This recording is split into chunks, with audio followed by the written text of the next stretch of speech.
जय जगन्नाथ मु out video आपको स्वागत जनावि। तो मुझे आशा कर+3 प्रिय भाई और भौणी मैंने समस्ते भलरे थे। तो पिलाने मुझे आज नहीं आसी कवितार संज्ञा स्वरूप एवं माने तार संपर्क विषय में आलोचना कर। तो मुझे आउट भिडियो आपको जनई जे केमिति आप लिखिले लंग क्वेश्चन भल लिखिपारे भल बुझीपारे। तो ता विषय मुझे बुझे। तो जो मैंने से वीडियो देखी ना तो दयाकोरी प्रथमे से वीडियो देखिकी ये वीडियो देखो। सो से वीडियो माने से वीडियो लिंक मुझे डिस्क्रिप्शन रे लिंक देदेवी पे बुझिपार ना। तो चलते आम आज जाना जे साहित्यर माने सॉरी कवितार संज्ञा स्वरूप प्रकार विषय में। तो जो मैंने भी नुआ तो दयाकोरी सब्सक्राइब करने भूलें ना, कारण यही चैनल आपको हाथ लेखा नोट एवं अति सरल और अति सुंदर भाव में बुझा पे। तो तेणुक यही चैनल को सब्सक्राइब करने भूलें ना पे। जब वीडियो भल लगे तो लाइक करने जमा भी भूलु ना। तो देखो साहित्यर संज्ञा स्वरूप सॉरी माने कवितार संज्ञा और स्वरूप संपर्क में आलोचना कर। तो आमको प्रथम जानापी हो कविता माने कौन पिला बुझीपार संज्ञा तो स्वरूप आम प्रथम पर जाना। तो कविता माने कौन ता आमको जानापी हम। तो पिला देखो साहित्यर निजस्वत्व आकर्षण और माधुर्य सर्वोत्कृष्ट रूप कविता माने आम साहित्यर सर्वोत्कृष्ट रूप होउची कविता। तो समग्र साहित्य कविता को आत्मा बोली कहुए। बुझीपार समग्र माने सबु साहित्यर आत्मा क्या कहुए ये आम कविता को कहुए। पिला कविता आप जानी पारुथिबे कविता माने कौन बुझीपार। तो कविता केवल किसी शब्दर गुच्छा नुहे। तो यह हृदयर गाथा भावनार सृजनात्मक प्रकाश जीवनर सुख दुख प्रेम विरह समाज संस्कृति प्रकृति जीवन इत्यादि सब कवितार आलोकित हुए। पिला बुझीपार आराम से बुझीपारे। जदि बुझुना तो दयाक मत कमेंट करूँ।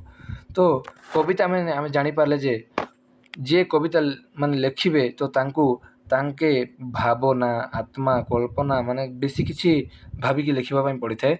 तो तेणुक से व्यक्ति को आम महान बोली कहीपर। तो देखो प्राचीन काल आधुनिक काल पर्यंत मानव जीवन प्रत्येक पटकू कवि माने कवितार जीवंत रखिंट कर। तो पिला देखो कवितार केवल सूचना नुहे रही सूचना रही हृदय स्पंदन रसर धारा एवं सौंदर्य सौंदर्य प्रकाश पाई थाए। कौट पाई थाए यही आम कवितार। पिला आम कविता क्या कहीपर तो आम संज्ञा पढ़ले जानीपर पिला बुझीपार ना। तो देखो कविता कौन बुझीपार कवितार संज्ञा ता जानतु।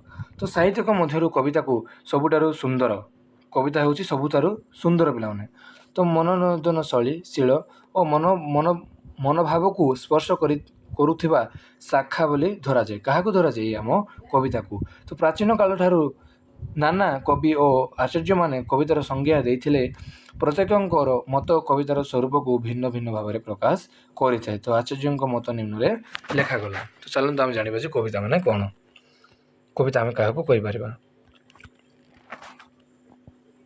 तो पिला देखो भारतीय आचार्य भरत मतरे तो नाट्यशास्त्र कहते काव्यार्थे छवंश प्रोक्तम कव्यम तितुम धियम ते माने कौन अर्थात जो साहित्य शब्द और अर्थर समन्वय थाए से विषय को कविता बोली कहुए। माने गोटे साहित्य तार अर्थ थाए गोटे तार शब्द थाए ताको आम एवं से समन्वय भाव में लिखित रचना कर थाए।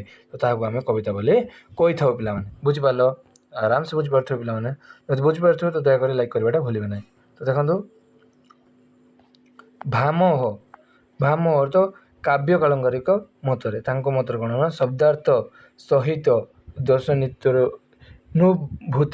सौंदर्य मु पेतयम तो काव्यम ते धीयते। तो आपण मैंने भाषा बुझीपार थे। तो यहाँ बहुत अपभ्रंश और संस्कृत भाषा अटे। तेणु आपने बुझीपार थे। तो यहाँ देखो तो अर्थात शब्द और अर्थ जिते दशहीन हो सौंदर्य सहित थाए से सृष्टि को कविता कहुए।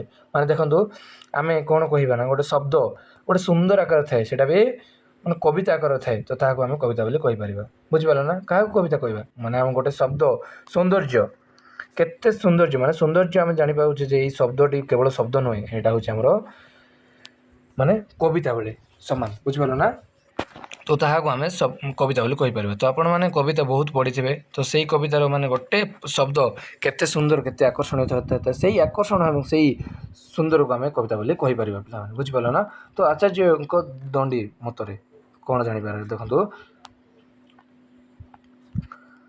ଶବ୍ଦତେ ଉଭୟମ୍ ସୁନ୍ଦରମ୍ ସମ୍ମିଳିତମେବ କାବ୍ୟମ୍, ମାନେ ଅର୍ଥାତ୍ କବିତାରେ ଶବ୍ଦ ଓ ଅର୍ଥ ସୁନ୍ଦର ହେବା ଦରକାର। କ'ଣ କବିତାରେ କ'ଣ ସୁନ୍ଦର ହେବା ଦରକାର? ତା'ର ଶବ୍ଦ ଏବଂ ଅର୍ଥ, ବୁଝିପାରିଲ ନା।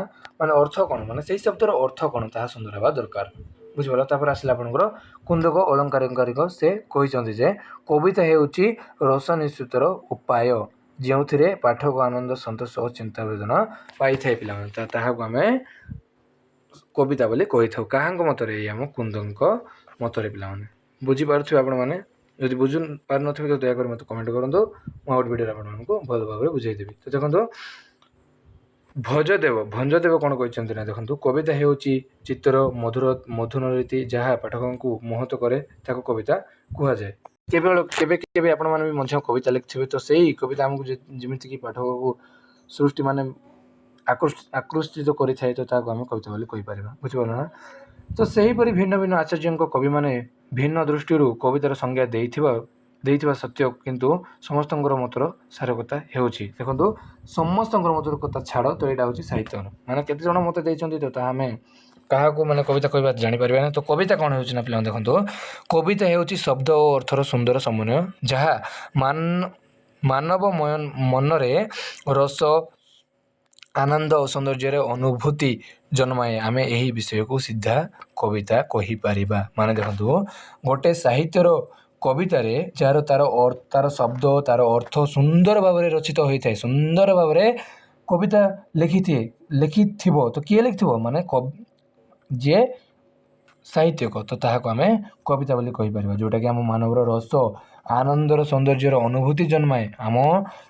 ଆମକୁ ଜାଗ୍ରତ କରାଏ ଯେ ଏଇ ବିଷୟ କ'ଣ, ଏ ବିଷୟରେ ଭଲ ନା ମନ୍ଦ, ତ ତାହା ଆମକୁ ଜାଗ୍ରତ କରିଥାଏ, ଜାଗ୍ରତ ଜନ୍ମାଇଥାଏ, ତାହାକୁ ଆମେ କବିତା ବୋଲି କହିଥାଉ ପିଲାମାନେ, ବୁଝିପାରିଲ ନା। ତ ସେଇ ବିଷୟକୁ ଆମେ କବିତା କହିଥାଉ ପିଲାମାନେ।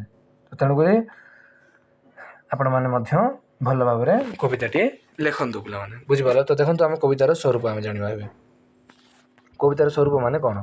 ରୂପ ମାନେ ସ୍ୱରୂପ। ତ କବିତାର କେତୋଟି ମାନେ କ'ଣ ରୂପ ରହିଅଛି ତା ବିଷୟରେ ଆମେ ଜାଣିବା। ତ ଦେଖନ୍ତୁ ଆପଣମାନେ ଟିକେ କ'ଣ ଲେଖିବେ ନା, ତ ସାହିତ୍ୟର ସର୍ବୋତ୍ତମ ଶାଖା କବିତା, ତାହା ଆପଣମାନେ ଲେଖିବେ। ତ କବିତାରେ ରହିଥାଏ ମନର ଭାବନା, କଳ୍ପନା, ରସ, ସୌନ୍ଦର୍ଯ୍ୟ ଓ ସାହିତ୍ୟକ ସାର। ତ କବିତାର ସ୍ୱରୂପ ମାନେ କବିତା କେଉଁ ଆକାରରେ ରଚିତ ହେବା ଦରକାର ଏବଂ କେଉଁ ପ୍ରକାରରେ ଏବଂ କେଉଁ ଶୈଳୀରେ ରଚିତ ହୁଏ ତାହା କରାଯାଏ, ତାହାକୁ କୁହାଯାଏ ପିଲାମାନେ। ତାହାକୁ ସାହିତ୍ୟର ସ୍ୱରୂପ ବୋଲି କୁହାଯାଏ ବୋଲି ଆପଣମାନେ ଲେଖିଦେବେ, ବୁଝିପାରିଲ ନା। ମାନେ ଦେଖନ୍ତୁ ସାହିତ୍ୟର ସ୍ୱରୂପ ମାନେ କ'ଣ ନା, ତାର କବିତାର ଶାଖା କବିତା ତାର ସୌନ୍ଦର୍ଯ୍ୟ କେମିତି ହେବା ଦରକାର, ଏଇଟା ଭାବନା କଳ୍ପନା, ଏଇଟା ହେଉଛି ତାର ସ୍ୱରୂପ ପିଲାମାନେ। ତ ଆମେ ଆଗକୁ ଜାଣିବା ପାଇଁ ଯାଉଛେ। ତ ପ୍ରଥମେ ଆସିଲା ଆପଣଙ୍କର ବର୍ଣ୍ଣାତ୍ମକ ସ୍ୱରୂପ। ତ ଚାଲନ୍ତୁ ବର୍ଣ୍ଣାତ୍ମକ ସ୍ୱରୂପ ମାନେ କ'ଣ ଜାଣିବା। ତ ଦେଖନ୍ତୁ ଯେଉଁ କବିତାରେ ପ୍ରକୃତି ଘଟଣା ଜୀବନ ସମାଜ ଅତି ସୁନ୍ଦର ଭାବରେ ସେଇ କବିତାରେ ବର୍ଣ୍ଣନା କରାଯାଇଥାଏ, ତାହାକୁ ବର୍ଣ୍ଣାତ୍ମକ କବିତା ବୋଲି କୁହାଯାଏ। ମାନେ ଦେଖନ୍ତୁ ଗୋଟେ କବିତାରେ ଯଦି ତାର ପ୍ରକୃତି ଘଟଣା ଜୀବନ ସମାଜ ଆଦି ସୁନ୍ଦର ଭାବରେ ରଚିତ ହୋଇଥାଏ, ତ ତାହାକୁ ଆମେ ବର୍ଣ୍ଣାତ୍ମକ କବିତା ବୋଲି କହିପାରିବା। ତ ଏଇଟା ଆପଣଙ୍କର 2 ମାର୍କରେ ଆସିଥାଏ, ତ ଆପଣମାନେ ଏଇଟା ଭଲ ଭାବରେ ପଢ଼ିକି ଲେଖିପାରିବେ ଏକ୍ଜାମ୍ରେ। ତ ଆଉ ଗୋଟେ ଆସିଲା ଆପଣଙ୍କର ଭାବାତ୍ମକ ସ୍ୱରୂପ। ତ ଭାବାତ୍ମକ ସ୍ୱରୂପ କ'ଣ ଏବେ ଜାଣିବା। ତ ଦେଖନ୍ତୁ କବିର ହୃଦୟର ଭାବ ବେଦନା ପ୍ରେମ ଆଶା ବୀରତ୍ୱ ଆନନ୍ଦ ଇତ୍ୟାଦିକୁ କେବଳ ଭାବ ଆଧାରରେ ପ୍ରକାଶ କରାଯାଇଥିବା କବିତାକୁ ଭାବାତ୍ମକ କବିତା ବୋଲି କୁହାଯାଏ ପିଲାମାନେ। ମାନେ ଦେଖନ୍ତୁ କବିତାରେ ଯଦି ହୃଦୟରେ ଭାବ ଥାଏ, ବେଦନା ପ୍ରେମ ଆଶା ଏବଂ ବୀର ଆନନ୍ଦ ଇତ୍ୟାଦିକୁ ମାନେ କବିତାରେ ଥାଏ, ତାହାକୁ ଆମେ ଭାବାତ୍ମକ ସ୍ୱରୂପ ବୋଲି କହିପାରିବା, ବୁଝିପାରିଲ ନା। ତାପରେ ଦେଖନ୍ତୁ ଆପଣଙ୍କର ଆସିଲା କଳ୍ପନାତ୍ମକ ସ୍ୱରୂପ। ତ ଦେଖନ୍ତୁ କ'ଣ ଲେଖିବେ ଆପଣ, କବିତାରେ କଳ୍ପନାର ମାଧ୍ୟମ ଯେତେବେଳେ ଅସମ୍ଭବ, ତ ଆପଣମାନେ ଏଇଠି ଲେଖିବେ ପିଲାମାନେ, ବୁଝିପାରିଲ ନା। ଏଇଟା କାଟି ଦେଇଛି, ଏଇଟା ଦେଖନ୍ତୁ ଅସମ୍ଭବ ଭଳି ବାସ୍ତବ ରୂପ ନେଇଥାଏ ପିଲାମାନେ, ବୁଝିପାରିଲ। ଆପଣମାନେ ଏଇଠି ଲେଖିବେ ବାସ୍ତବ ରୂପ ନେଇଥାଏ, ତାହାକୁ ଆମେ କଳ୍ପନାତ୍ମକ କବିତା ବୋଲି କୁହାଯାଏ, ମାନେ କହିଥାଉ ପିଲାମାନେ। ମାନେ ଦେଖନ୍ତୁ ଆମ କବିତାରେ କଳ୍ପନାର ମାଧ୍ୟମରେ ଯେତେବେଳେ କଳ୍ପନା କରୁଛେ, ଆମେ ଯେତେବେଳେ କବିତାଟି ପଢ଼ୁଛେ, ଯେତେବେଳେ ଆମେ କଳ୍ପନା କରୁଛେ, ତାହା ଆମେ ଅସମ୍ଭବ ଭଳି ଲାଗୁଥିବ, ତାହାକୁ ଆମେ ବାସ୍ତବ ରୂପ ନେଇଥାଏ, ମାନେ ଆମର କେମିତିକା ରୂପ ସିଏ ନେଇଥାଏ, ତ ତାହାକୁ ଆମେ କ'ଣ କବିତା ବୋଲି କହିପାରିବା। ତାହା ହେଉଛି କଳ୍ପନାତ୍ମକ ସ୍ୱରୂପ। ଏହା ହେଉଛି କଳ୍ପନାତ୍ମକ ସ୍ୱରୂପ। ତାପରେ ଦେଖନ୍ତୁ ଦାର୍ଶନିକ ସ୍ୱରୂପ କ'ଣ ରହିଅଛି ନା ଆପଣଙ୍କର ଜୀବନର ସତ୍ୟ, ମୃତ୍ୟୁ, ଆତ୍ମା, ଭାବନା, ମାନେ ଭଗବାନ ସୃଷ୍ଟିର ରହସ୍ୟ ଭଳି ଗଭୀର ଚିନ୍ତାଧାରାକୁ ବ୍ୟକ୍ତ କରୁଥିବା କବିତାକୁ ଦାର୍ଶନିକ କବିତା ବୋଲି କୁହାଯାଏ। ମାନେ ଦେଖନ୍ତୁ ଆମ ଜୀବନର ସତ୍ୟ, ମୃତ୍ୟୁ, ଆତ୍ମା ବିସର୍ଜିତ ଆମ କବିତାରେ ଲେଖା ଅଛି ଏବଂ ତା'ର ଭଗବାନ ନିଜେ ସୃଷ୍ଟି ମାନେ ଲେଖିଲା ପରି ଲାଗୁଛି, ତ ତାହାକୁ ଆମେ କବିତା ବୋଲି କହିପାରିବା। କେଉଁ କବିତା ନା ଦାର୍ଶନିକ ସ୍ୱରୂପ କବିତା ବୋଲି କହିପାରିବା ପିଲାମାନେ। ତାକୁ ଦେଖନ୍ତୁ ଆପଣଙ୍କର ଆଉ ଏତିକି ରହିଲା।